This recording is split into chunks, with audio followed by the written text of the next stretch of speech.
first inductee, George Larkin, class of 1934. My Aunt Rita is my litmus test in the history of Watertown. She was a Kennedy, and she was a river rat, and grew up on North Beacon Street. So when my aunt read in the paper that George Larkin had been selected for the Hall of Fame, she had to call me and talk to me for a half an hour on the phone about George Larkin. How cute he was, and how all the girls in Riverside really liked him, and how they were disappointed that they had to go to St. Pat's and he went to Watertown High. But she also told me of his character, how popular he was, and relit for me that spirit of what this is all about. My aunt's 85, going on 86. She can travel through St. Patrick's Cemetery and tell you the history of the town. And she knows the history of Riverside. And she helped me to understand the history of George Larkin. George Larkin served his country. He earned a Silver Star and 2 Bronze Stars for gallantry in action. He was a major in the 77th Infantry Division. He graduated from this high school in 1934. He played with some great players such as former Hall of Famer Lefty LaRocas. He was a starting varsity catcher on the baseball squad, and I know how Coach Yankowski thought of him as a great ball player. On the gridiron, he was known as Flash or Tiger Larkin.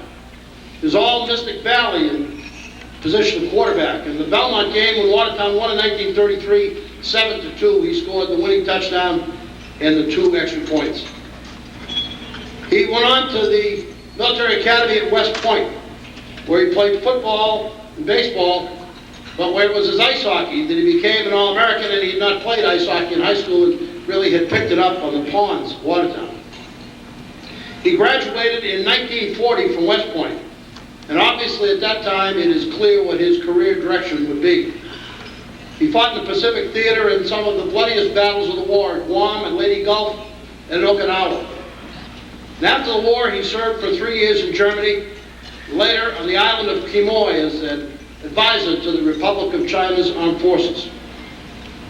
He was brought back later to West Point as an instructor of cadets, and then had one of the positions that he enjoyed the most when he was placed in the position of officer in charge of ice hockey. He had an outstanding military career, but after it was all over, according to Dick Phelps, what he looked forward to was coming home. He had built a family with his wife Ruth and 4 children, and he had excelled in everything that he had ever done. But he had excelled most in being a son, a brother, a husband, and a father. Had done it all with humility, humor, and directness. And he was also a great athlete at this high school. George Larkin, class of 1934, he will be received into the Hall of Fame by Dick Phelps and his wife, Mrs. Ruth Larkin. Folks, please come forward.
Have a great high-tech night.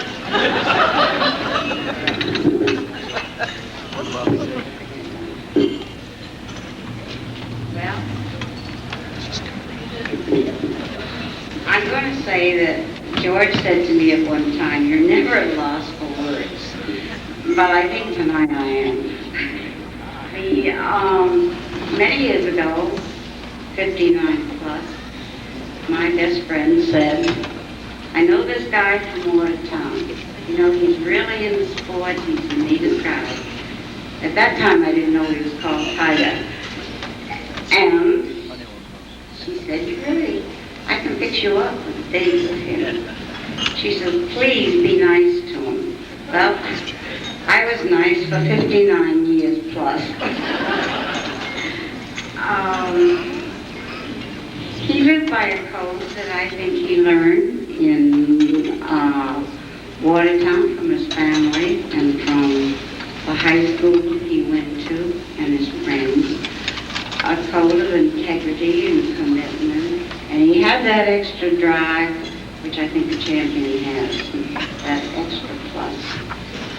At this night, he really would be honored and thrilled as I am to be here. I'd like to introduce part of his family. First of all, his youngest brother, Richard Phelps, and as George says, not the same name, but the same family. My daughter and Richard's wife, Sally Phelps, who is sitting at the table, and my daughter and her husband, and my grandson, Ellen Larkin, Ellen Larkin Noblet, and Rick Noblet, and Danny Noblet. And I have two nieces here, Jean Larkin and Ann Jacobs, and my sister-in-law, Jerry Larkin, Joe Larkin's wife. And I want to thank, just being here, it's a great thrill, and it's hard to believe that the football players, the hockey players, and all the guys that he has always spoken of Watertown High. And I must say that there was one man he always spoke of, and I think some of you may have known him. It was Mr. McCurdy. To me, he was the epitome of Watertown High. And I think he helped make George who he was.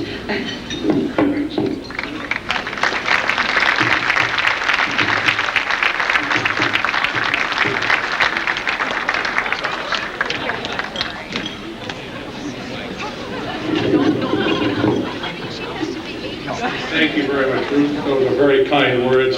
I first want to thank Bob Caprillion for putting this program together over the years. Bob, you've done a fantastic job for Watertown.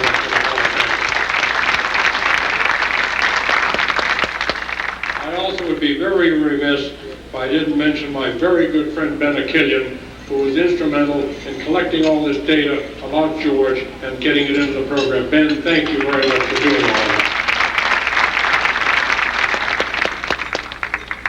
Truly a great athlete, and I had the privilege as a young boy of walking to Victory Field because his mother, my aunt, didn't understand baseball, and she dragged me along so I could explain the games to her.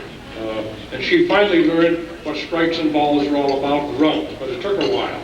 George was certainly an outstanding athlete in every way, and at West Point, the most surprising thing was that he had never played hockey in any way other than skate on the Charles River.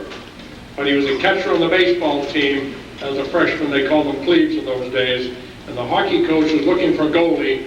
And he said, you know, being a catcher is like being a goalie. Why don't you come out for the hockey team? I need a goalie. George did that. And his senior year, he was elected All-American hockey player. He played against all the great teams of those days, Boston College, Boston University, and other teams. Snooks Kelly, one of the great coaches of all time at BC, said, that is one of the greatest goalies I have ever seen, and if he could go into the NHL, he would probably be a great star. George had other plans for him, the Army had other plans for him, and it was World War II. And he distinguished himself, of course, with great honor in that terrible conflict in World War II. And he came out as a major, and then later became a colonel in the United States Army, retired after 35 years. He was, as Tom Brokaw said, one of the greatest generation. He truly was. He gave to his country in every way, shape, and form. And just to remind a few of you who probably can't remember back that far, was a hockey game they played against Princeton University, and he was a goalie, and he was hit in the head with a puck. Those days, they didn't have masks or anything else. He was knocked cold. Army didn't have another goalie. They stopped the game. Said, "We'll wait 10 minutes, see if we can revive him." They did revive him. Army beat them 2-1.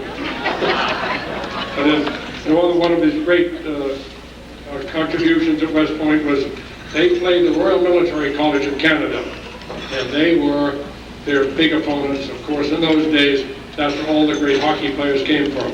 Army had never beaten the Royal Military College until George's senior year, and they beat RMC that year, and it was a great celebration back at West Point as a result of that. George was one of those people who lived by the code of West Point, duty, honor, country, and no one could have been more proud and more pleased if he were here tonight to enjoy this wonderful group. Thank you very much.